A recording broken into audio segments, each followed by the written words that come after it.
ఉమ్మడి నిజామాబాద్ జిల్లాలో అక్టోబర్ 1 నుంచి ధాన్యం కొనుగోలు కేంద్రాలు తెరుస్తామని అధికారులు ప్రకటించారు. అయితే గత నెల రోజులుగా విస్తారంగా వర్షాలు కురుస్తున్నాయి. మధ్యలో 3 రోజులు బ్రేక్ ఇచ్చి వర్షాలు మళ్లీ జోరందుకున్నాయి.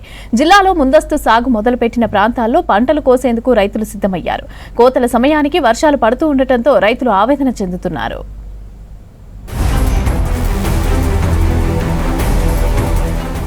ఉమ్మడి నిజామాబాద్ జిల్లాలో ఈ సంవత్సరం ఖరీఫ్ సీజన్లో 11 లక్షల ఎకరాల్లో పంటలు సాగు చేశారు రైతులు. ఎక్కువ మొత్తంలో వరి సాగవుతూ ఉండగా పసుపు, మొక్కజొన్న, సోయా, శనగ, మినుము, పెసర, కంది పంటలు సాగు చేశారు రైతులు.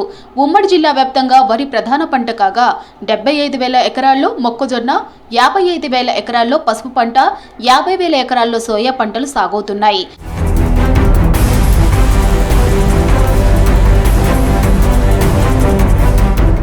నిజామాబాద్ జిల్లాలోని వర్ని, మోస్రా, చందూర్, పోతంగల్, కోటగిరి మండలాలతో పాటు బోధన్ నియోజకవర్గంలో ముందస్తుగా పంటలు సాగు చేస్తారు రైతులు. ఈ ప్రాంతాల్లో ముందుగానే పంట చేతికొస్తుంది కాబట్టి ప్రభుత్వం కూడా ఈ ప్రాంతాల్లో అక్టోబర్ 1 నుంచి కొనుగోలు కేంద్రాలను ఏర్పాటు చేయాలని నిర్ణయించింది.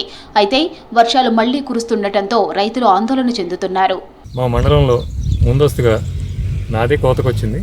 వరి పొలం 7 ఎకరాలు కోత ఇవాళ కోస్తున్నాం. ఈ వాతావరణం అనుకూలించక మళ్ళీ గవర్నమెంట్ కాటాలు ఎప్పుడు పెడతారో తెలియక ప్రైవేట్లో అమ్మేసామండి. నిజామాబాద్ రైస్ మిల్లర్కి ఇచ్చేసాం. కాకపోతే రేట్ ఇంకా డిసైడ్ చేయలేదు వాళ్ళు. పచ్చొట్లు కాబట్టి 3 కిలోలు తరుగు ఉంటుంది. ఎందుకంటే మాయిశ్చర్ ఎక్కువ ఉంటుంది, 25 మాయిశ్చర్ ఉంటుంది. ఈ వాతావరణం కరెక్ట్ లేదు. ఎప్పుడు వర్షం పడుతుందో తెలుస్తలేదు. ఎండబెడటానికి వీలు కాక పచ్చొట్లే అమ్మేస్తాం. అది కాకుండా గవర్నమెంట్ కాట ఎప్పుడు ఓపెన్ చేస్తారో తెలియదు. అదే వాతావరణం అనుకూలిస్తే మాత్రం ఎండబెడతారు. వద్దామంటే ఈ వర్షాలు మాకు జర ప్రాబ్లం చేసేటట్టున్నాయి. కొనుగోలు కేంద్రాలు కూడా స్టార్ట్ అయితే అని డిక్లేర్ చేసిర్రు. కానీ వర్షాల వల్ల మాకు ఇబ్బంది అయ్యి పడిపోయి పొలాలు, మిషన్ల ఖర్చులు ఇవన్నీ కరెక్ట్ పంట చేతికి వచ్చేసరికి ఇవన్నీ కష్టాలు అయిపోతున్నాయి రైతులకు. ప్రతిసారి ఇదే. పోయినసారి కూడా మొత్తం చేనంతా పడిపోయింది. ఈసారి కూడా ఈ వారం రోజులు ఇప్పుడు 4-5 రోజుల కోతలు కావాలా. ఈ వర్షం రోజు ఇదే వర్షం వల్ల చాలా ఇబ్బంది అంటే ఇబ్బంది పడుతున్నాం మేము. కాటలు స్టార్ట్ చేయడానికి ముందే స్టార్ట్ చేస్తామంటుర్రు. కానీ మనం ఎండబెట్టాలంటే కనీసము ఇదైతే ఉండాలి కదా. వాతావరణం మంచిగా ఉంటేనే ఎండబెట్టగలుగుతాం. బోధనలో ప్రైవేట్ వ్యక్తులు వచ్చి కొనుగోలు కేంద్రాలను ప్రారంభించి రైతులకు నష్టపరిచే ఆలోచన చేయడం జరుగుతుంది. కాబట్టి ప్రైవేట్ వ్యక్తులకు రైతులు అమ్మకుండా వెంటనే ప్రభుత్వ కొనుగోలు కేంద్రాలను ప్రభుత్వం వెంటనే ప్రారంభించి, ఎందుకంటే ప్రస్తుత పరిస్థితుల్లో తెలంగాణ ప్రాంతంలో మొత్తం కూడా వర్షాలు తమ యొక్క బీభత్సాన్ని సృష్టించడం జరుగుతుంది. దీని ద్వారా రైతులు అటు వడ్లను ఆరబెట్టుకోలేక ఇటు ప్రభుత్వ కొనుగోలు కేంద్రాలు మొదలు కాకపోవడం వలన ఇటు ప్రభుత్వానికి అమ్మలేక ప్రైవేట్ వ్యక్తులకు అమ్మి చాలా నష్టపోవడం జరుగుతుంది. నిజామాబాద్ జిల్లాలో మిగతా జిల్లాల కంటే ముందుగానే వరి సాగు మొదలవుతుంది. దసరా పండుగ సమయానికి పంట చేతికొస్తుంది. దసరా నుంచి కొనుగోళ్లు ప్రారంభమవుతాయి. అయితే ఈసారి కోతల సమయంలో వర్షాలు పడుతూ ఉండటంతో రైతులు ఆందోళన చెందుతున్నారు. మరోపక్క కామారెడ్డి జిల్లాలో ఇటీవల వరద కారణంగా వేలాది ఎకరాల్లో పంట నష్టం జరిగింది. ఇప్పుడిప్పుడే కోలుకుంటున్న రైతులను ఇప్పుడు మళ్లీ కురుస్తున్న వర్షాలు ఆందోళనకు గురిచేస్తున్నాయి. కొనుగోలు కేంద్రాలు తెరుస్తామన్నా కేంద్రాలు తేమ శాతం చూడకుండా ధాన్యం కొనాలని డిమాండ్ చేస్తున్నారు. ఎందుకంటే 6 నెలలు కష్టపడి రైతులు కష్టపడి పండించి ఈ ప్యాడీ ప్రొక్యూర్మెంట్ సొసైటీ కాంట్రాల దగ్గర వడ్లు పోస్తామనే సమయంలో వర్షాలు పడితే ఇబ్బంది పడతారు రైతులు. కాబట్టి భగవంతుడు ఇక్కడికి ఈ వర్షాన్ని ఆపేయాలని చెప్పి భగవంతుని ప్రార్థిస్తున్నాను. ప్రభుత్వం కూడా రైతులకు ఇబ్బంది కావద్దన్న సదుద్దేశంతో కాంట్రాలు ఓపెన్ చేస్తున్నారు. కాబట్టి తెలంగాణలోనే ఎక్కడ లేని విధంగా ఫస్ట్ మా బాన్స్వాడ కాన్స్టిట్యూన్సీ నుండి కాంటలు మొదలవుతాయి. ప్రతి సంవత్సరం అలాగే మొదలవుతాయి. ముందు నాట్లేసి కాంటలు కూడా ముందు దొరికించి తెలంగాణ స్టేట్లోనే రైతుల ఖాతాల్లో కూడా డబ్బులు మొదలై పడతాయి. తెలంగాణ రాష్ట్రంలోనే మొట్టమొదటిసారిగా నిజామాబాద్ జిల్లాలో నాట్లు వేయడం జరుగుతుంది. నిజామాబాద్ జిల్లాలోనే ఈ ఒక 10-15 మండలాల్లో మరి ముందుగానే మేము కోతలు స్టార్ట్ చేస్తాం. ఆల్రెడీ దళారులు ఇప్పటికే కర్ణాటక నుంచి, తమిళనాడు నుంచి దళారులు మరి మా నిజామాబాద్ జిల్లాలో బోధన్ పట్టణ ప్రాంతంలో ఇప్పటికే దళారులు దిగి ఇప్పటికీ ఆల్రెడీ లోడ్లకు లోడ్లు తీసుకుపోతున్నారు. మరి కొనుగోలు చేయడం వల్ల మరి రైతాంగము అనేక రకాలుగా నష్టపోతుంది. కాబట్టి ప్రభుత్వం వెంటనే కొనుగోలు కేంద్రాలు ఏర్పాటు చేయాలని కోరుతా ఉన్నాను. వర్షాలు కంటిన్యూగా కురుస్తూ ఉండటంతో రైతులు ఆందోళన చెందుతున్నారు. ఆరుగాలం పండించిన పంట నీళ్లపాలు కావడంతో ఆవేదన చెందుతున్నారు. ప్రకృతి వైపరీత్యాలు పత్తి రైతులను ఆగం చేస్తున్నాయి. ఖరీఫ్ సాగుపై మొదట్లో వర్షాలు లేక ఇబ్బందులు ఎదుర్కొన్నారు రైతులు. ఇప్పుడు పంట చేతికొచ్చే సమయంలో వర్షాలతో తలపట్టుకుంటున్నారు ఓరుగల్లు పత్తి రైతులు. వాతావరణ పరిస్థితులతో పత్తి పంట దిగుబడులపై ఎఫెక్ట్ పడింది. పత్తి దిగుబడులు గణనీయంగా తగ్గుతాయని ఆందోళన వ్యక్తమవుతోంది. ఓరుగల్లు పత్తి రైతుల దీనస్థితిపై V6 స్పెషల్ రిపోర్ట్.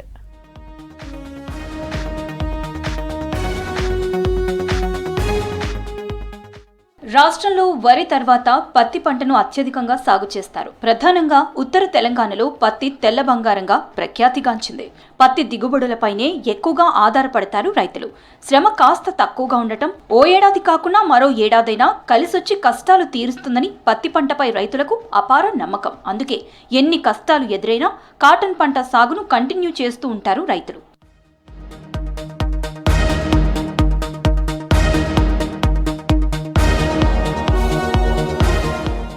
ఉమ్మడి వరంగల్ జిల్లాలో ఖరీఫ్ పత్తి సాగు సాధారణ సాగును మించి రెట్టింపు సాగు చేశారు రైతులు. ఈసారి రుతుపవనాలు ఎర్లీగా రావడంతో ముందుగానే పత్తి సాగును మొదలుపెట్టారు. అయితే మొదట్లో కురిసిన వర్షాలు ఆ తర్వాత మొహం చాటేశాయి.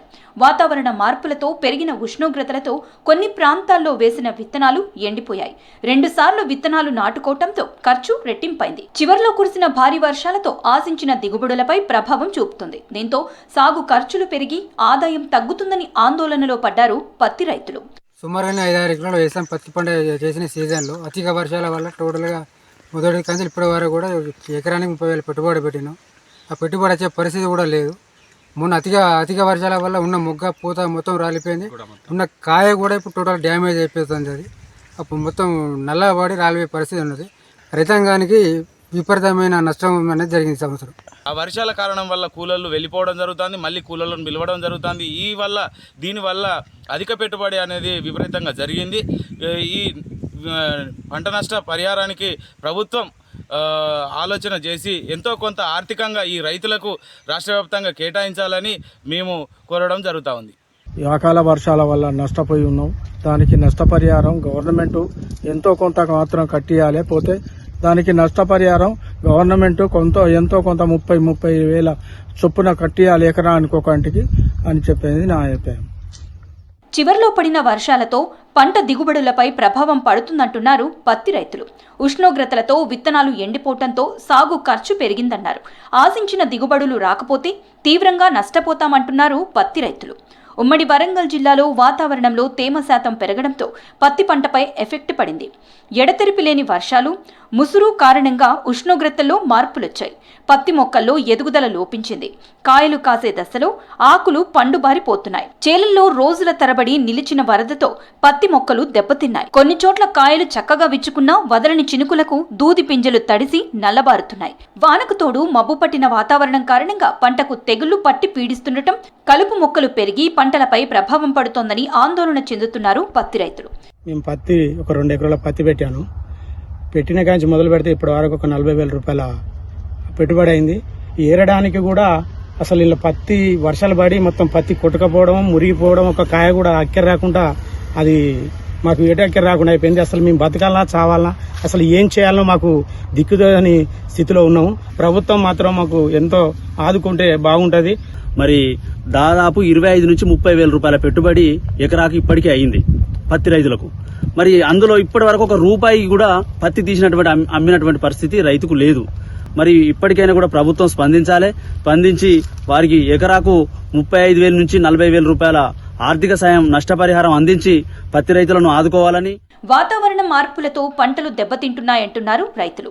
పత్తికి సోకుతున్న తెగుళ్లతో పంటంతా నాశనమవుతోందని ఆందోళన వ్యక్తం చేస్తున్నారు పత్తి రైతులు. రాష్ట్రంలో ఎక్కువగా నల్లరేగడి భూముల్లో పత్తి సాగు చేస్తుండటంతో అధిక వర్షాలతో పంట దిగుబడులపై ప్రభావం చూపుతోంది. సాధారణ వాతావరణ పరిస్థితుల్లో ఎకరాకు 10 నుంచి 12 క్వింటాళ్ల పత్తి దిగుబడులు వస్తాయి. కానీ ప్రస్తుత పరిస్థితుల్లో 6 క్వింటాళ్ల దిగుబడి వచ్చే అవకాశాలు ఉన్నాయని అంటున్నారు రైతులు, అగ్రికల్చరల్ నిపుణులు. 75% చేలల్లో ఆకులు ఎండిపోయే పరిస్థితులు ఉండవు. కానీ ప్రస్తుతం పంటలో పత్తి ఆకులు ఎండిపోవటం కనిపిస్తోంది. దీంతో భారీగా పంట దిగుబడులు తగ్గే అవకాశాలు కనిపిస్తున్నాయి. బూజు పట్టిపోయినాయి. మొదలు పెట్టిన పత్తి మొత్తం అది బూజు పట్టిపోయినాయి. ఎకరాన 2-3 క్వింటాలు అలానే పోయింది, బూజు పట్టిపోయింది. ఆ ఉన్నది ఏరితే మొత్తం అకౌంట్లో వచ్చే పరిస్థితి లేకుండా అయిపోయింది పత్తి. ఎకరాన పెట్టుబడి అయింది. ఎకరాన పెట్టుబడి 30-40 వేలు దాకా అయింది ఇప్పటి వరకు. అది 5 ఎకరాలు మొత్తం మొదలు పెట్టినా మంచిగా వచ్చింది అని చూస్తే ఇప్పుడు వెనక చిరి అది కూడా మొత్తం రాలేంది అవు నాకు జాడిచ్చింది చేనే ఎర్రబడ్డది మొత్తం జాల ఇచ్చినట్టే ఒకటే వర్షం ఒకటే వాన ఆ వానకు మొత్తం బూజు పట్టిపోయింది మొత్తం కాయ. పెట్టుబడి రాని పరిస్థితి, లేబరు కూడా తగ్గిస్తే వాళ్ళు మాకే ఉంటుందని 300 రూపాయలు కూలి ఇస్తే ఆ ఏరిన పత్తి కూల మందం కూడా వచ్చే పరిస్థితి లేదు. దానివల్ల రైతు అకాల వర్షాలు చేయబట్టి నష్టపోయింది. ఏరిన పత్తి నాణ్యత లేక నాణ్యతకు గవర్నమెంట్ ఏమైనా చొరవ తీసుకొని మాకు మద్దతు ధర కల్పించాలని కోరుకుంటాను. వాతావరణ మార్పులతో పంట దిగుబడిపై ప్రభావం పడుతుందంటున్నారు రీజనల్ అగ్రికల్చరల్ రీసెర్చ్ సైంటిస్టులు. అధిక వర్షాలతో పత్తి చేలల్లో తేమ శాతం పెరిగి పంట దిగుబడులు తగ్గుతున్నాయన్నారు. సాగు పద్ధతుల్లో జాగ్రత్తలు పాటించి పద్ధతులను అధిగమించాలంటున్నారు సైంటిస్టులు. అసలే తెలంగాణ లోపల పత్తిని ఎక్కువ విస్తీర్ణం లోపల ఎర్రచెలక నేలలు వేస్తారు. ఎర్రచెలక నేల లోపల పోషకాల లభ్యత పత్తికి సంబంధించి చాలా తక్కువ ఉంటాయి. నల్లరేగడి భూములోనైతే లోతైన భూములు కాబట్టి చాలా బలంగా ఉంటాయి. సో తెలంగాణ లోపల చాలా వరకు తేలికపాటి భూములు ఉంటాయి కాబట్టి వాటికి పోషకాల యొక్క సప్లై అనేది చాలా తక్కువ ఉంటుంది. ఎక్కడైతే పోషకాల లభ్యత మొక్కకు సరిపోయేంత లేదో అక్కడ గ్రోత్ తగ్గుతుంది. అదన్నిట్లలో దీన్ని ఏంటంటే తెలుగులో ఒక లోకల్ పేరుతో పిలుస్తారు. బట్ మేము మాత్రం కాంప్లెక్స్ ఆఫ్ ఫంగస్, ముఖ్యంగా ఆల్టర్నేరియా డ్యామేజ్ ఎక్కువ ఉంటుంది. ఆల్టర్నేరియా ఒక ఫంగస్తో చాలా ఎక్కువ ఉంటుంది. ఆకంతా కూడా మచ్చలు వస్తూ ఉంటాయి. అది వచ్చిందంటే క్రాప్ రికవరీ కాదు. జనరల్గా మా పరిష్కారం ఏంటంటే కొంచెం నీళ్ళల్లో కరిగేటువంటి ఎరువులను అంటే 319 కానీ 1345 కానీ లేకపోతే యూరియా కానీ ఇట్లాంటి వాటిని నీళ్ళల్లో కరిగే ఎరువులను 1 లీటర్కి 10 గ్రాముల చొప్పున కలుపుకొని పదే పిచికారీ చేయడం చేత ఆ పోషకాలను మనం అందించడానికి అవకాశం ఉంటుంది.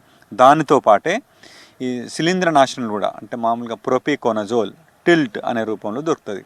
దాన్ని కూడా కొట్టుకున్నట్లయితే ఒకవైపు ఆకుమచ్చ లాంటి వాటిని కంట్రోల్ చేయడం, మరోవైపు పోషకాలను అందించడం, ఈ రెండింటి ద్వారా కనుక చేసినట్లయితే కొంత మేరకు డ్యామేజ్ కనుక అంటే రోగం తక్కువ వచ్చింటే అక్కడ రికవర్ అవడానికి అవకాశం ఉంటుంది. పంట చేతికొచ్చే దశలో వాతావరణ పరిస్థితి ఆందోళనకు గురిచేస్తోంది.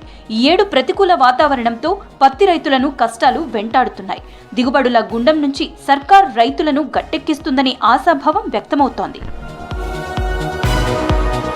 గత సర్కార్ చేసిన పాపం కరీంనగర్ రాజీవ్ స్వగృహ ప్లాట్ల ఓనర్లకు శాపంగా మారింది. ఖజానా నింపేందుకు అప్పట్లో రాజీవ్ స్వగృహ భూములను వేలం వేసి 180 కోట్లు ఆర్జించిన బీఆర్ఎస్ సర్కార్ ఆ భూముల్లో సౌకర్యాలు కల్పించడం మాత్రం మర్చిపోయింది. దీంతో లక్షలు పోసి ఇంటి స్థలాలు కొనుక్కున్న ప్రజలు ఇల్లు కట్టుకోలేక భూములు పడావు పెట్టారు. కాంగ్రెస్ సర్కార్ ఆ భూముల్లో రోడ్లు, డ్రైనేజీలు నిర్మించి మంచినీటి వసతి కల్పించాలని కోరుతున్నారు. కరీంనగర్ నగరానికి ఆనుకొని ఉన్న తిమ్మాపూర్ మండలం నుస్తుల్లాపూర్లో 85 ఎకరాల్లో రాజీవ్ స్వగృహ అంగారిక టౌన్షిప్ ఉంది. ఈ భూమిని ముక్కలు చేసిన అమ్ముకున్న గత సర్కార్ 180 కోట్లు ఆర్జించింది. సాధారణంగా ప్రైవేటు వ్యక్తులు రియల్ ఎస్టేట్ వ్యాపారి వెంచర్ ఏర్పాటు చేయాలంటే జీటీసీపీ అప్రూవల్తో సకల సౌకర్యాలు కల్పించిన తరువాత అక్కడ ప్లాట్లు అమ్ముకోవడానికి అనుమతులు ఇస్తారు. అర్బన్ ప్రాంతాల్లోనైతే సంబంధిత లోకల్ బాడీలు లేదంటే పట్టణాభివృద్ధి సంస్థలు ఈ పని చేస్తాయి.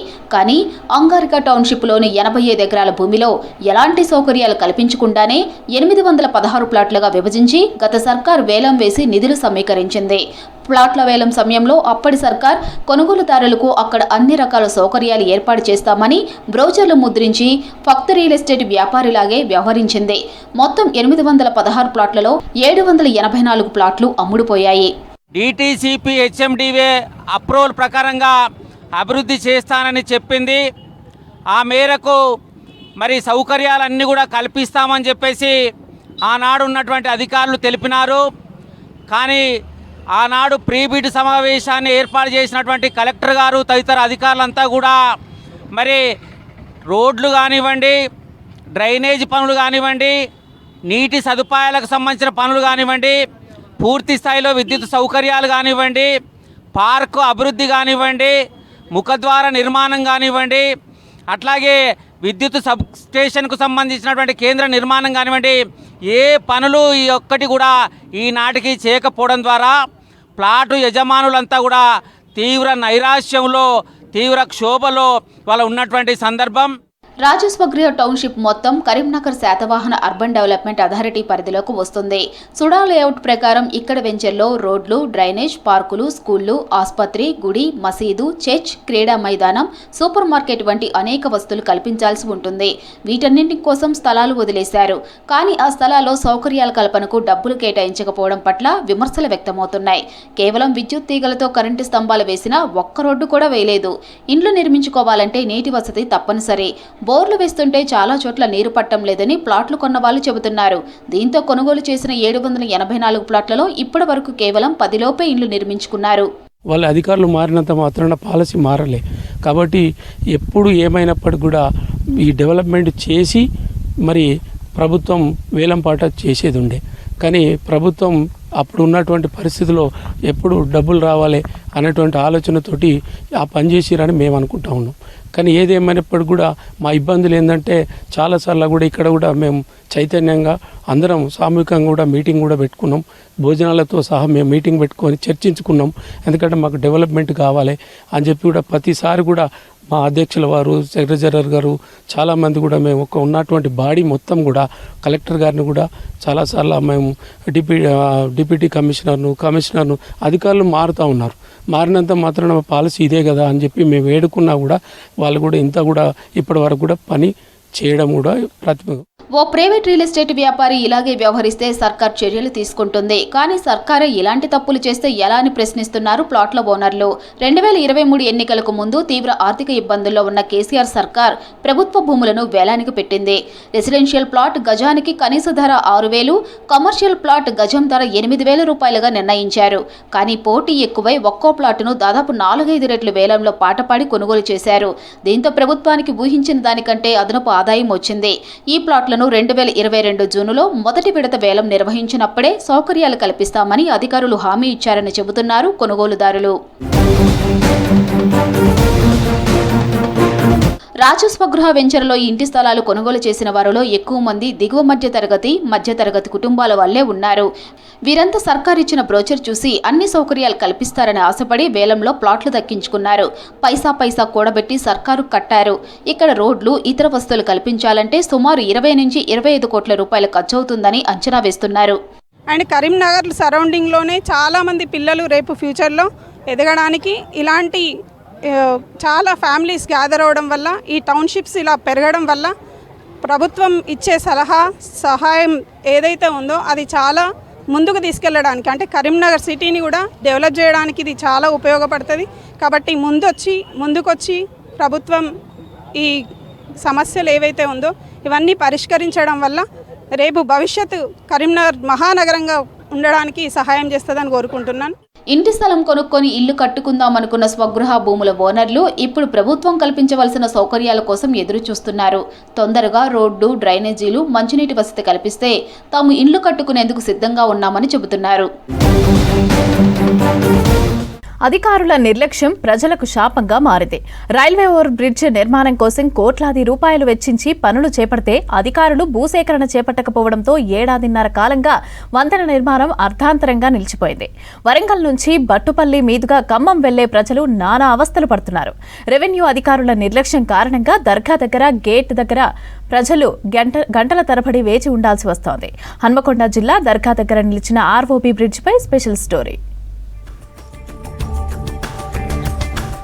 హన్మకొండ జిల్లా నుంచి దర్గా మీదుగా బట్టుపల్లి, తరాలపల్లి 100 ఫీట్ల రోడ్డుకు వెళ్లేందుకు దర్గా దగ్గర రైల్వే గేట్ పడుతుండటంతో ప్రజలు, వాహనదారులు ఇబ్బందులు పడుతున్నారు. ఆ ఇబ్బందులను అధిగమించేందుకు అప్పటి ప్రభుత్వం 2022 సంవత్సరంలో 68 కోట్ల రూపాయలు మంజూరు చేశారు.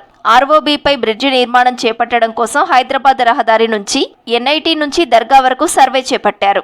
హైదరాబాద్ రోడ్డు నుంచి ఎన్ఐటీ పక్కదారిపై బట్టుపల్లి, ఖమ్మం రహదారిని కలిపే విధంగా ఆర్ఓబీ నిర్మాణం చేపట్టారు. ఈ పనులు ప్రారంభం కావడంతో ఆ ప్రాంతాలకు వెళ్లే ప్రజలు సంతోషించారు. ఏడాది కాకముందే ఆ పనులు నిలిచిపోవడంతో సంతోషం 3 నాళ్ల ముచ్చటగానే మిగిలిందని అంటున్నారు ప్రజలు.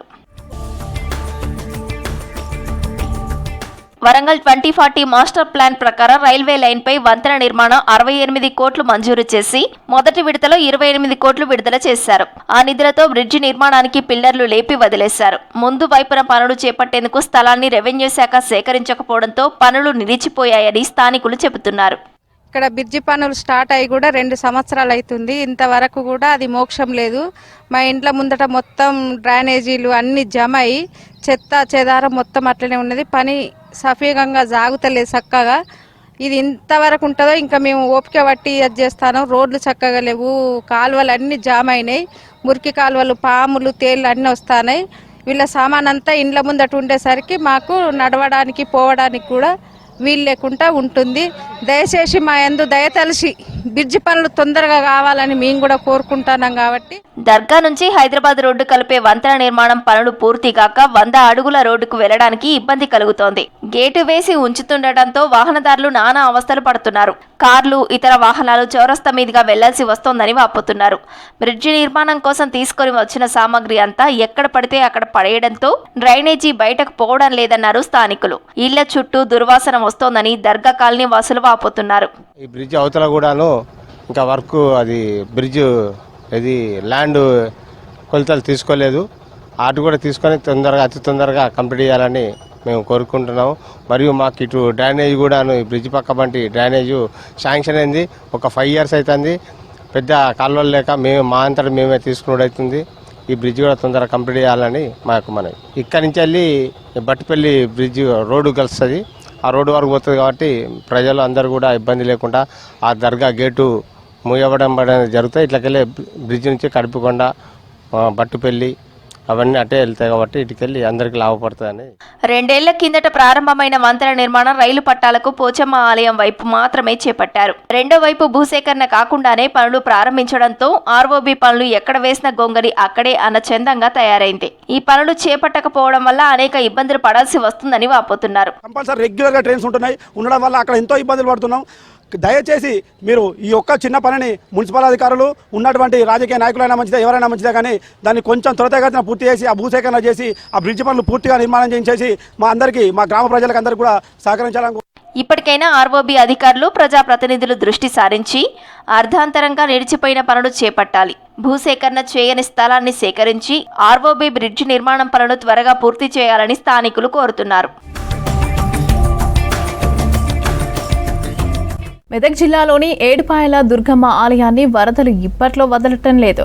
గతంలో ఎన్నడూ లేని విధంగా 50 రోజుల నుంచి ప్రధాన గుడి దగ్గర భారీగా ఫ్లడ్ కంటిన్యూ అవుతోంది.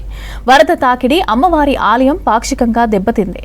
రాజగోపురంలోనే ఉత్సవ విగ్రహానికి పూజలు కొనసాగిస్తున్నారు పండితులు.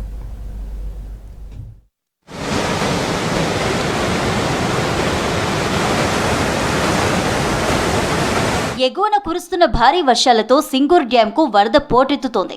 దిగువకు వాటర్ రిలీజ్తో సుప్రసిద్ధ ఏడుపాయల వనదుర్గ ఆలయం దగ్గర వరద ప్రవాహం కొనసాగుతోంది. భారీ వరదతో ₹1 కోటి వరకు నష్టం జరిగినట్లు ఆలయ అధికారులు అంచనా వేశారు. ఆలయ మండపం గ్రిల్స్, మంటపం రేకులు ధ్వంసమయ్యాయి. ఆగస్టు 12న సింగూర్ నుంచి నిజాం సాగర్ ప్రాజెక్టుకు పెద్ద ఎత్తున నీరు వదిలారు. ఎన్నడూ లేని విధంగా ప్రధాన ఆలయ పైకప్పు తాకుతూ వరద పారింది. వరద తాకిడికి లడ్డూ కౌంటర్ కొట్టుకుపోయింది.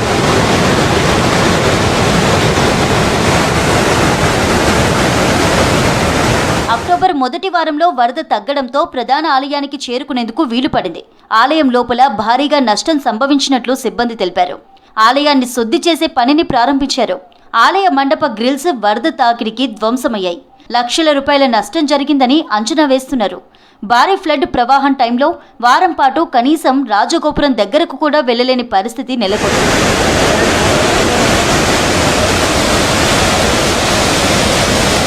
ఏడుపాయల బ్రిడ్జిలపై నుండి మంజీర వరద ప్రవాహంతో రాకపోకలు నిలిచిపోయాయి. వరద తగ్గిందని ప్రధాన ఆలయం శుద్ధి చేసే లోపే మళ్లీ వరద పెరిగి మరోసారి ఆలయాన్ని మూసివేసే పరిస్థితి ఏర్పడింది. వానాకాలం సీజన్ మొత్తం అమ్మవారి ఆలయం దగ్గర వరద వదలలేదు.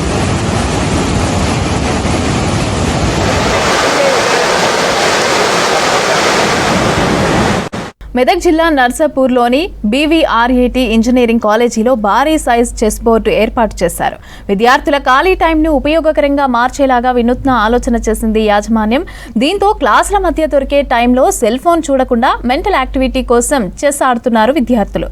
4 కిలోలకు పైగా బరువున్న ఒక్కో పావును 2 చేతులతో కదపాల్సి వస్తోంది.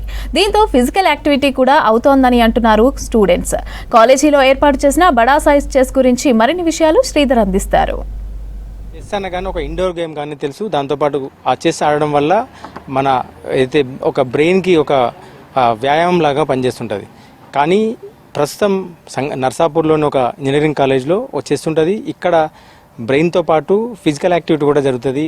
ఇటు శరీరానికి కూడా వ్యాయామం జరిగే ఆ చెస్ బోర్డు ఇది. ఇక్కడ పిల్లలు రెగ్యులర్గా ఈ ఆటను ఆడుతున్నారు. ఇది మనం విజువల్ చూస్తున్నట్టు నార్మల్ ఇండోర్ చెస్ గేమ్ కాదు, ఇది చాలా ప్రత్యేకతలు ఉన్నాయి. ఒక్కొక్కటి దాదాపు ఒక్కొక్క పావు 4 కిలోల బరువున్న ఒక కాయిన్ అది ఉంటుంది. దాంతోపాటు ఇక్కడ చుట్టూ ఈ ప్రాంతంలో ఈ సెల్ ఫోన్ గేమ్స్ నుంచి అడిక్షన్ ఏదైతే ఉంటుందో దాని నుంచి అవాయిడ్ చేసేందుకు కాలేజీ యాజమాన్యం ఒక వినూత్నమైన పద్ధతిలో ఈ చెస్ బోర్డుని తయారు చేసింది. సో దీన్ని రెగ్యులర్గా పిల్లలు ఆడుతున్నారు. సో ఈ బోర్డు గురించి మరిన్ని వివరాలు విద్యార్థులతో కావచ్చు ఇక్కడ సిబ్బంది తెలుసుకుందాం. ఈ బోర్డు గురించి చెప్పమ్మా, ఎట్లా ఉంటుంది ఇదంతా? ఈ బోర్డు మా కాలేజ్లో ఇది అవుట్ సైడ్ చేస్తున్నారు.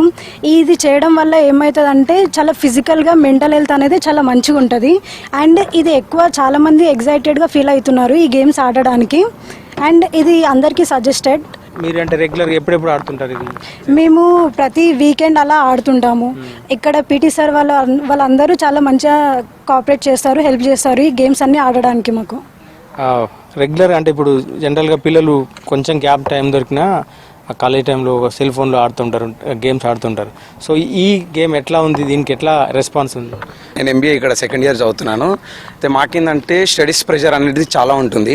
సో మాకు ఒక ఈ గేమ్ అనేది ఎలా హెల్ప్ అవుతుందంటే మాకు స్టడీస్ ప్రెషర్ చాలా ఉంటుంది కదా సార్.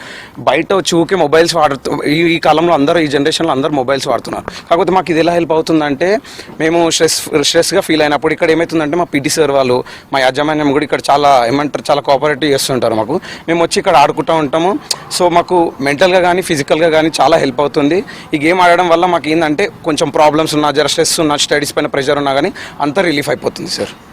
దీనివల్ల చాలా ఉపయోగాలు ఉన్నాయి మాకు. మీరు చెప్పండి, అంటే మీరు ఆడుతున్నప్పుడు ఎట్లా ఇక్కడ అంతా కూర్చొని చూడడానికి కూడా సౌకర్యం ఉంది, ఎట్లా ఉంటుంది రెస్పాన్స్, ఎట్లా ఉంటుంది ఒక్కొక్క గేమ్లో మూమెంట్ కానీ? ఫస్ట్లీ నా పేరు అబ్దుల్, నేను 4th ఇయర్ బీటెక్ గ్రాడ్యుయేట్ని ఇన్ఫర్మేషన్ టెక్నాలజీలో.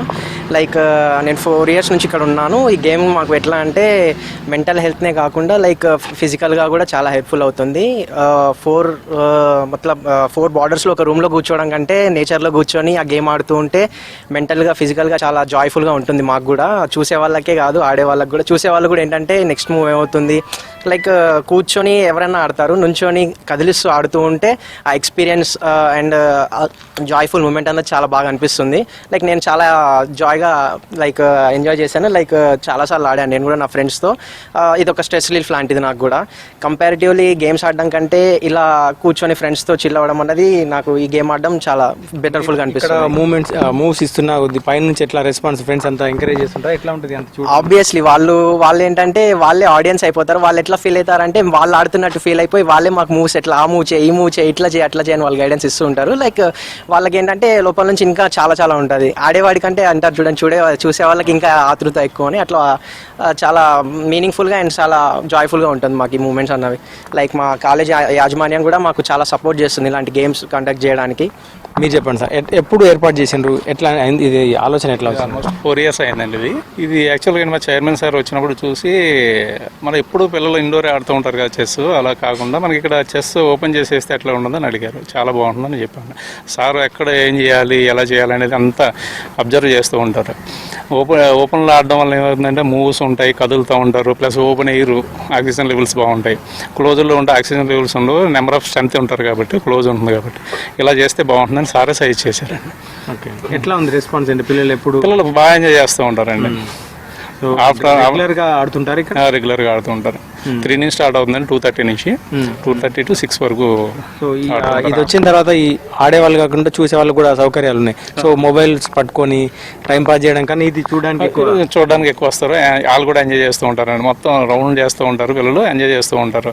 ఆ మూవ్ చేయండి, ఈ మూవ్ చేయండి అని చెప్తూ ఉంటారు. అంటే వన్ సైడ్ ఒక టీం ఉంటారు, వన్ సైడ్ ఒక టీం కింద ఉండి వాళ్ళు ఎంకరేజ్ చేస్తూ ఉంటారు.